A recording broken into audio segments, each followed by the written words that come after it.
hasta ahora estuvimos haciendo la regresión por componentes principales de manera manual.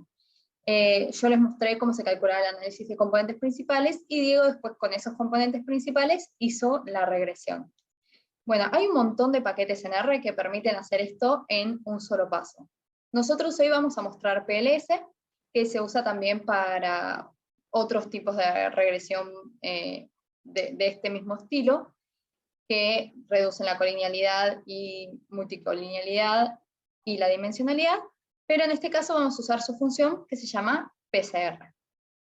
Lo primero que vamos a hacer es rejuntar el set de datos que habíamos creado, que estaba normalizado, y le vamos a volver a unir su variable de longitud de estadía para que esté todo en el mismo set de datos. ¿Por qué? Como vamos a hacer ahora una regresión y un análisis de componentes principales, tenemos que tener todos los datos juntos para poder hacer la predicción efectiva. Entonces, las características principales que tiene que tener la función esta PCR es, como siempre, la fórmula de regresión, que en este caso es todas las variables predicen a la función de longitud de la estadía en hospitalaria, el set de datos, que vamos a usar que generamos recién uniendo la variable respuesta con las variables explicatorias transformadas, lo vamos a escalar para estar seguros de que está realmente escalado, porque es muy importante, y otro pequeño dato, vamos a agregarle validation, es cross validation. Esto nos va a permitir tener una métrica para seleccionar la cantidad de componentes principales, porque hasta ahora estuvimos hablando mucho de que las ventajas principales de la regresión por componentes principales era que nos ayudan a reducir no solo la colinealidad, sino la dimensionalidad. Pero hasta ahora estuvimos usando siempre los 44 componentes principales, y ahí nos está reduciendo la dimensionalidad. Lo que nos va a permitir este validation es elegir el número de componentes principales de una manera más métrica que solo viendo el quiebre del bastón, por ejemplo. Entonces vamos a correr esto, y nos va a devolver dos grandes sectores en la función esta de PCR. La primera lidia con cross-validation, y tenés la cross-validation y el validation para cada uno de los componentes principales. En la segunda parte tenés el porcentaje de varianza explicada para el set de datos y para la variable de respuesta. Ahora, da mucha información esto. Vamos a ver una cosa por vez para elegir bien cuál es el número de componentes principales que más nos conviene conservar. Empecemos por esto, el porcentaje de varianza explicada. Nosotros, cuando teníamos un modelo de regresión lineal, veíamos el R cuadrado o el R cuadrado ajustado si era múltiple.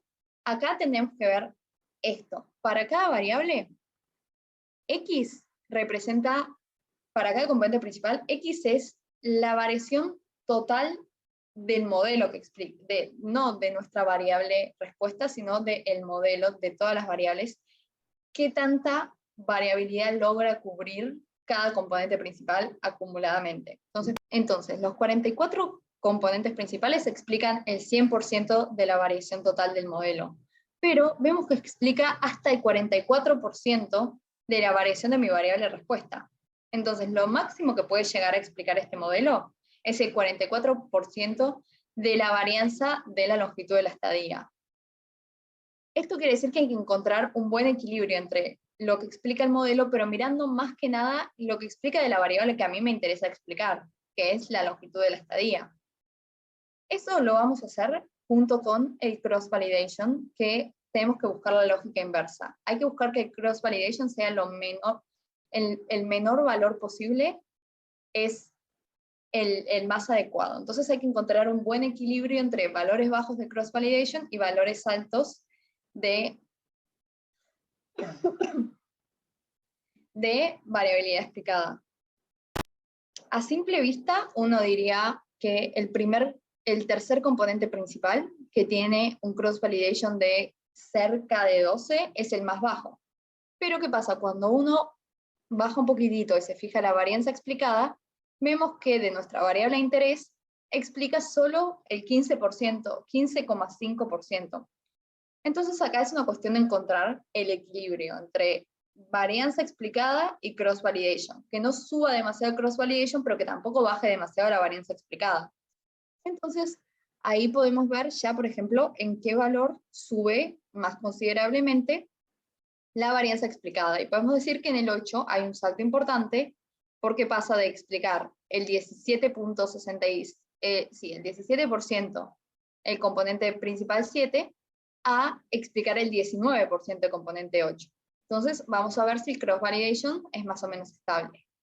Y vemos que de hecho, del componente principal 7, que es 12.19, baja un poquito a ser 12.14 en el componente 8, que tampoco es tanto mayor a el valor del componente principal 3, que es el que habíamos dicho originalmente que podría ser aceptable.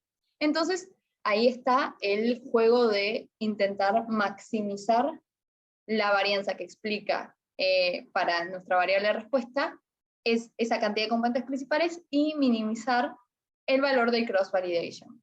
Esto también se podría hacer si uno está, por ejemplo, entre dos cantidades de componentes principales en particular. Se podría probar con las dos y ver cuáles me dan menores métricas de error, error cuadrático medio, por ejemplo. En este caso vamos a hacer un gráfico. Vamos a probar primero con 8 componentes principales. Entonces vamos a poner 8 componentes principales, y vamos a graficarlo, su error cuadrático medio. Y vemos acá lo que habíamos observado en la tabla anterior en cuanto al número de componentes y el cross validation, que en 3 hay una caída importante. Pero 8 tiene, para una subida de cross validation no tan importante, muy buenas métricas, o mejores métricas, mejor dicho, para la cantidad de varianza de longitud de estadía explicada. Entonces, creemos que por ahora puede ser un buen predictor. Una buena cantidad de componentes principales a conservar, 8. Entonces, ahora ya viene la sección de, bueno, tenemos nuestros datos, tenemos ya el modelo entrenado, ahora hay que agarrar los nuevos datos que en este caso los generamos a propósito, separando en set de entrenamiento y de validación, pero que en la vida real uno recibe los datos experimentales y quiere ver si realmente puede predecir esos datos con el modelo que habíamos propuesto. Entonces, para hacer esto se usa la función predict, y vamos a seleccionar la cantidad de componentes principales, que puede ser 8, en este caso, y le vamos a decir que como nuevos datos usen el set de validación sin la variable que estamos intentando predecir, que es la longitud de la estadía. Entonces voy a calcular eso, y con ese valor voy a poder calcular el error cuadrático medio, que si recordamos había sido para los modelos lineales y para el modelo de regresión por componentes principales manual, incluyendo todos los componentes principales, había sido de 14. Entonces vamos a correrlo, y lo que uno esperaría es que disminuya ese valor. Entonces estamos en el camino correcto. De hecho, si uno pone diferentes valores, va viendo diferentes números de componentes principales, va viendo errores cuadráticos medios diferentes. Como habíamos hecho todo este análisis, esperamos que sean errores cuadráticos medios más altos en todos los casos. Por ejemplo, si uno pone 38, vemos que nos da un error cuadrático medio de 14. Y si vemos 38, está por acá. Así que tiene sentido. Error cuadrático medio de 14, como por acá. Entonces, por último, decidimos graficar. Bueno, ya comprobamos que este método de los 3 que vimos es el que mejor funciona, porque estamos tomando 8 componentes principales, es decir, 8 variables, y nos está dando un error cuadrático medio de 11, menor al de todos los otros métodos. Entonces, para terminar, vamos a graficar los valores predichos versus los valores que nosotros, en este caso, conocemos que eran los reales. ¿Y qué esperaría uno en un mundo ideal con la predicción perfecta? Que todo coincidiera en una línea diagonal en la que cada predicho es exactamente igual al que se había observado originalmente.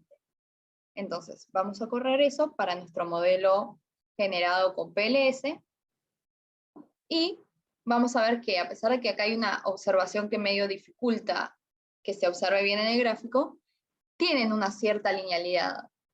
Entonces, para observar mejor un poco el gráfico, vamos a sacar esta observación que tiene un valor tan alto en el observado. Entonces, vamos a removerla, y vamos a correr de nuevo el gráfico y puede verse que tienden a estar alrededor de la diagonal, lo que es positivo para nuestro modelo, considerando que estamos usando solo 8 variables de las 44 que teníamos originalmente.